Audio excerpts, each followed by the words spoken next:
fourth chapter, the understanding of enlightenment. Now we are entering into the core of our discussion.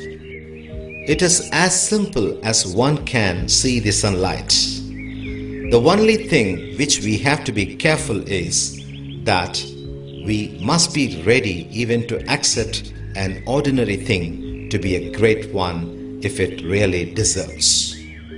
Because the thing we are going to find out may look like an ordinary thing. We may not know the potentiality of it.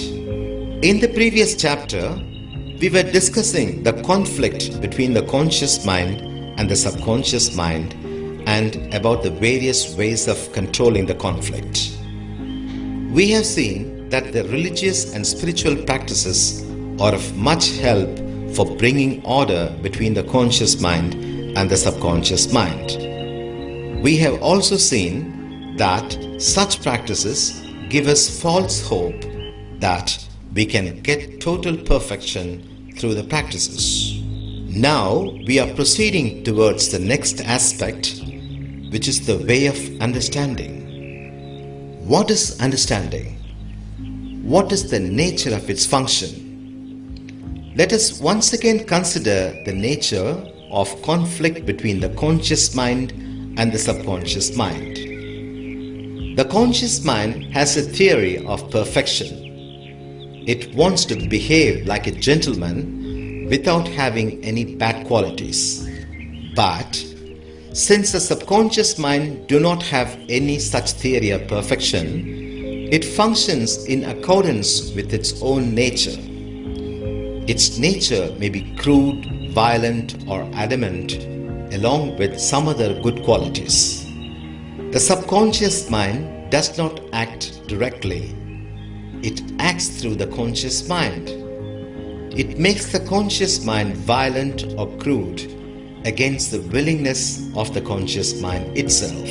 Since the conscious mind happens to be the byproduct of the subconscious mind, it does not have any control over the subconscious mind. The conscious mind may try to modify it, suppress it, or control it, but cannot succeed, and conflict goes on endlessly. We have already seen that the spiritual practices also will not provide us with total remedy. So, we are looking for the other alternative by which we can get the complete success. Let us have a different question. What would happen if the conscious mind throws away the theory of perfection?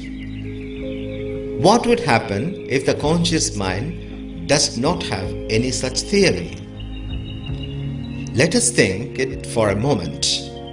For example, the subconscious mind produces hatred. Then what will happen? The conscious mind becomes hatred itself without any effort to become love.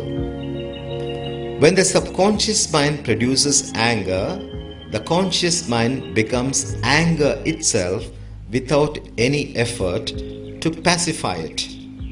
What does it mean? The conscious mind does not have any separate and willful action apart from the action of the subconscious mind. If we accept our bad qualities as our own behavior, would it not lead us to an uncivilized life? Certainly we will discuss this aspect later, and let us ignore the question for the time being. When the subconscious mind produces a bad quality of consciousness, the conscious mind also receives the bad quality of consciousness without any protest, because the conscious mind does not have any theory against it. Now, what is our position? When there is anger, the conscious mind is in anger willfully. When there is hatred, we are willfully in hatred. We do not have any theory against it. When there is sorrow, we become sorrow itself without any theory of resistance. So, there is a flow of feelings from the subconscious mind to the conscious mind without any resistance. There is no conflict between the conscious mind and the subconscious mind. The conscious mind functions as a servant of the subconscious mind. It functions as the obedient servant of the subconscious mind. Previously, it was agitating against its master. Now, there is no such agitation. It functions as an obedient servant of the master. One may think that he cannot be free from hatred unless one agitates against it. We may think that we cannot be free from anger unless we resist it. We may assume that we give undue opportunity for the development of anger and hatred when we do not resist their growth. We think it is the duty of every civilized person to become a perfect human being and that one must live with noble principles. We are not disputing it. We shall take a certain example to understand the nature of our mind. We have seen that our conscious mind has a theory of what good is and what bad is, and that it maintains such a list. We have taken the spiritual aspirant as a common example. Really, everybody is having a theory and a list according to one's taste. A spiritual aspirant may not like to have hatred in his mind. He may resist hatred and he may want to eliminate hatred from his mind. But in the case of sorrow, everybody, whether he is a spiritual aspirant or not, wants to eliminate sorrow from his mind. No one is willing to accept sorrow. Nobody wants to be in the state of sorrow. Everyone wants to get rid of sorrow. In that aspect, there is no difference between a spiritual aspirant and an average person. When the subconscious mind produces sorrow, the conscious mind wants to be free from it. It struggles for the removal of sorrow. What is the basic structure of the struggle? When the subconscious mind meets with an unwanted, undesirable incident, it reacts to that situation and produces sorrow or mental agony. The reaction is sorrow. The reaction is the conscious mind, but the reaction comes from the recess of our subconscious mind. We do not cause sorrow by our conscious effort. Sorrow comes inevitably from our subconscious mind. The spontaneous reaction with a situation is unconscious and unintentional, but our feeling of sorrow is conscious. We are consciously aware of our sorrow, our agony. So, our unconscious reaction is our sorrow. Our conscious feeling of it is our sorrow. What we are doing next is that we are resisting our sorrow.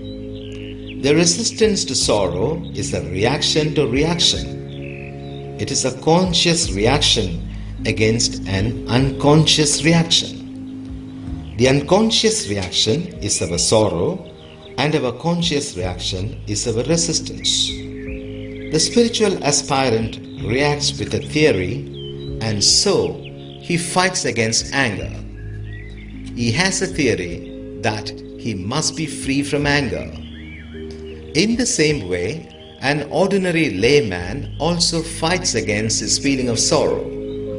He has a thought instead of a theory in mind that he must be free from sorrow. One must be free from his sorrow is also a theory in the layman's point of view. In the same way, everyone wants to be free from fear because it is very painful. So, Our subconscious mind reacts according to the situation. The conscious mind willfully reacts to the reaction of the subconscious mind. Actually, the conscious mind itself is the reaction of the subconscious mind. When the conscious mind creates a further reaction, it confirms the original reaction. We confirm sorrow if we react against sorrow. We confirm fear if we react against fear. When the subconscious mind creates sorrow, the conscious mind wants to negate it. Such negation is a negative reaction. In the same way, if the subconscious mind reacts and produces pleasure, the conscious mind wants to retain it and tries to enjoy it to the fullest extent. The willingness to retain it is a positive reaction. It is the nature of the conscious mind to have either positive or negative reaction in respect of the reactions produced by the subconscious mind. By our positive and negative reactions, we confirm the existence of the original reaction, which is the conscious mind itself. So, the conscious mind confirms itself by its positive and negative reactions. Thereby, we give strength to sorrow by our negative reaction to sorrow. The consciousness is a flow of feelings which originate from the subconscious mind. It flows as consciousness, then it fades away. Only because of our positive or negative assertion, we give life to the fading away consciousness. Otherwise, the consciousness that comes from the subconscious mind spontaneously will also fade away spontaneously. We need not do anything to eliminate it. We have to understand that this is a fact. So, we have to understand that we need not take any effort for the change of anything. It means that we have to accept our consciousness wholeheartedly. It means that there is no future state to attain. So, we must have this simple understanding that we should not expect anything other than the available consciousness. Now, what will happen to the conscious mind which does not react any further reaction against the reaction produced by the subconscious mind? Then, does any work or effort remain there on the part of the conscious mind? Whatever comes from the subconscious mind becomes the conscious mind itself. The subconscious mind flows as consciousness. There occurs the natural way of purification and transformation of the nature and structure of the subconscious mind itself. So, if the conscious mind functions without any longing for negation or retention of the consciousness, then we are entering into a new dimension of our mind. In that state, we will accept whatever comes as our natural consciousness, because we cannot do anything. It is the nature and the structure of our subconscious mind. Whatever comes would be according to the nature of our subconscious mind. Since we do not have any control over the subconscious mind, we have to accept whatever it produces. The control over it may be successful for the time being, but it is impossible at all times. When we are wholeheartedly prepared to accept our consciousness, the consciousness itself flows and fades away spontaneously. Now, let us ask a related question. Is there any state in the spiritual field that one should attain? Our meditational and yogic practices may produce many things to our conscious mind. They may last for a certain period. Whatever comes to the conscious mind will fade away spontaneously. Such experiences may be marvelously beautiful, but they are limited to a certain extent. Whatever comes must go. The attachment to such state of experiences is a bondage to our liberation.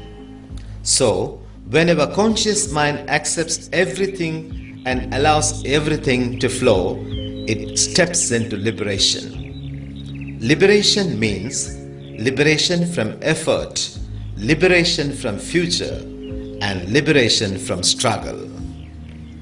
In the state of liberation, we will not reject or struggle against our fear or sorrow. In the same way, we will not run after pleasure which may come either from sensual one or spiritual practice. We will feel that we are not attached to anything. This kind of liberation does not have any feeling of escape. It comes as the ability to face our feelings, since we understand that all our actions against our feeling are nothing but escapes. Because all our struggle against our feelings is nothing but a waste of energy. The liberation means the opening of our mind towards all our feelings. This is the understanding of enlightenment. This understanding is a simple thing. The other thing required here is that we must understand that we have understood what enlightenment is. It means that we must understand that we have understood. In ancient times, the masters known as gurus were regarded with great importance. The duty of a guru did not stop with teaching the truth to the students. He had another responsibility of giving confirmation to the students who understood the truth. In the same way, it is not enough if one understands the truth of what enlightenment is. He must confirm himself that he has understood what enlightenment is. There is a story in the ancient spiritual literature.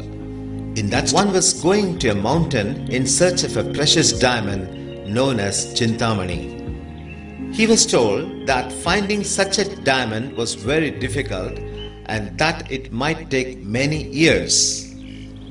Keeping all these instructions in mind, the person went searching up a mountain. He was very fortunate to find the diamond within an hour, but he came to a foolish conclusion that the diamond he had got within an hour would not be the precious one. Thinking so, he threw away the precious diamond and started searching for something else for years. What we have found out is the understanding of enlightenment. We have to test it and confirm it by ourselves. Let us see another simple example. I have a small piece of paper in my hand. When it falls down from my hand, I will not feel any loss of weight because the paper is weightless. But if I carry an object of heavy weight, the falling away of it from my hand can easily be noticed because I can easily identify the loss of weight. That is the reason said in the spiritual literatures that sorrow and suffering will take you easily to truth. We are always conscious of something or the other. Our consciousness is moving from one conscious experience to another. As we have seen in the analogy, our ordinary consciousness is like a weightless paper. So, it does not attract our attention as a serious one. We do not give importance to such consciousness. But if the consciousness which we experience is a sorrow, we feel the pain of it. We will take it seriously as it is painful. We cannot but take it seriously. The nature of every consciousness is to flow. everything moves.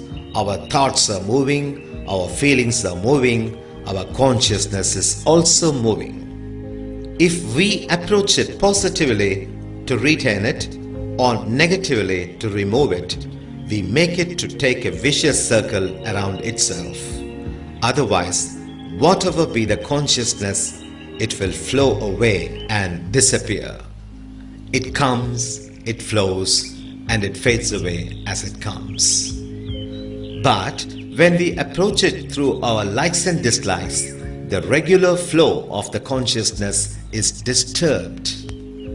When we want to remove our sorrow, the sorrow gets life and gets itself separated from the regular flow. In the same way, if we want to retain our pleasure, we get it separated from the regular flow. As we have seen, our ordinary consciousness is like a weightless paper. Our consciousness is moving every moment. The moving and the changing of the ordinary consciousness will not be noticed by us, as in the case of the fall of a weightless paper. But it is not so in the case of sorrow. When we are in sorrow, we feel the weight of it, because it takes a vicious circle instead of flowing. So, we feel the weight of our consciousness if it is in the form of sorrow or any other pain. When the understanding operates, we allow everything to flow. We will not stop anything through our likes and dislikes. In our ignorance, we stop things from the regular flow of our consciousness. Allowing everything to flow is the real intelligence. It is the understanding. When we allow our sorrow or pain to flow, we will feel relieved. We will feel a loss of weight. The flow of ordinary consciousness will not cause a feeling of release, because there is no suffering and its release. But in the case of sorrow and suffering, the flow of consciousness will cause a feeling of relief. We will feel the loss of weight. Thereby, we can easily identify that the understanding is in operation within ourselves. The understanding which causes our consciousness to flow is the understanding for enlightenment. Enlightenment is nothing but allowing everything to flow. Allowing our consciousness to flow is enlightenment. If we think that enlightenment would be a peculiar state of consciousness, it is nothing but a deception of ourselves. Retaining a state of consciousness is ignorance, and allowing all our consciousness to flow is enlightenment. If anyone has the pressing sorrow and mental agony, the relaxation comes through the total acceptance of the conscious mind. It will make him know that he has understood. In the same way, one who is earnest in his spiritual approach can also get the same confirmation that he has understood. The personal discussion with enlightened persons also gives one the reliable clarity of such understanding. Thereby, one can easily get the confirmation. If it is confirmed, then it is forever.